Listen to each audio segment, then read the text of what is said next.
एक बार की बात है, घने जंगल में एक शेर रहता था।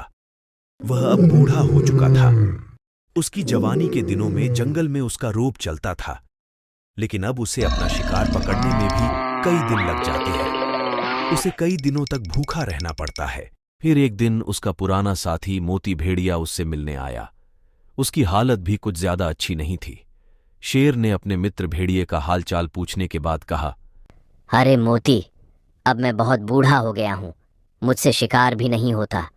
बस अब तो दूसरे जानवरों की जूठन खाकर ही गुजारा करना पड़ता है। मोती भेड़िए ने गंभीर स्वर में कहा, जब से मैं शहर से आया हूँ, मुझे भी शिकार पकड़ने में बहुत दिक्कत आती है। शहर वालों के बीच रहकर मैं भी बहुत आलसी हो गया हूँ। ढलती उम्र की वजह से मेरे भी हाथ पांव जवाब देने लगे हैं। शेर खान ने उत्साह से कहा, तुम तो शहर में पढ़े लिखे समझदार लोगों के बीच रहकर आए हो, इसलिए कोई युक्ति लगाओ जिससे हम दोनों का खाने पीने का कोई जुगाड़ हो सके और हमारा बुढ़ापा भी बिना किसी श्रम के आराम से कट सके। भेड़िए ने कुछ देर सोचकर कहा, क्यों ना उस्ताद, जंगल में चुनाव कराए जाए। शेर खान ने आश्चर्य से मोती भेड़िए की ओर देखा। पर मुझ जैसे अपराधी प्रवृत्ति के बदनाम व्यक्ति को वोट कौन देगा? और जंगलवासियों के बीच मेरा पुराना रिकॉर्ड भी कुछ अच्छा नहीं है। भेड़िए ने उत्तर दिया, उसकी चिंता आप मत कीजिए। हम चुनावों के समय जंगल में दंगे भड़का देंगे।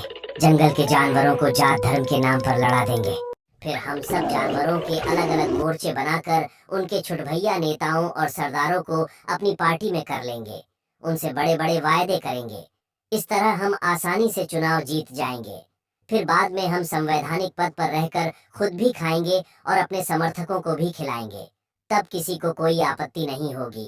वो तो ठीक है, परंतु हमारे शेर जंगल राज को लेकर यदि जंगल के मीडिया वालों या यहाँ के बुद्धिजीवियों ने विरोध शुरू कर दिया? शेर खान ने थोड़े चिंता भरे स्वर में कहा, उसकी कोई दिक्कत नहीं है मेरे भावी महाराज। मीडिया प्रमुखों को तो हम राज्यसभा या लोकसभा की सीट दे देंगे, और वैसे भी हमारा सारा चुनाव प्रचार के सारे कामों के ठेके उनको और उनके रिश्तेदारों को ही दे देंगे। मोती भेड़िए की बात सुनकर शेर खान थोड़ा खुश हुआ।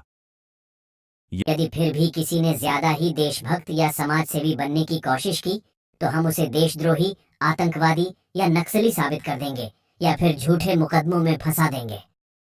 भेड़िए ने और अधिक उत्साह से कहा, तुम्हें लगता है ये तरीका काम करेगा? शेर खान ने गंभीरतापूर्वक सवाल किया। महाराज, ये तरीका मैंने खुद थोड़ी बनाया है। ये तो बड़े बड़े नेताओं और अपराधियों का सैकड़ों बार अपनाया गया नुस्खा है। कई गुंडों, चोर उचक्कों और भ्रष्ट नेताओं ने इसी तरह कई देशों और राज्यों पर बरसों बरस राज किया है, और कुछ महारथी तो अब भी शासन कर रहे हैं। फिर कुछ दिनों के बाद महंगे प्रचार और बड़ी 2 चुनावी घोषणाओं के बाद जंगल में चुनाव हुए और उस बूढ़े शेर को जंगल का राजा चुन लिया गया।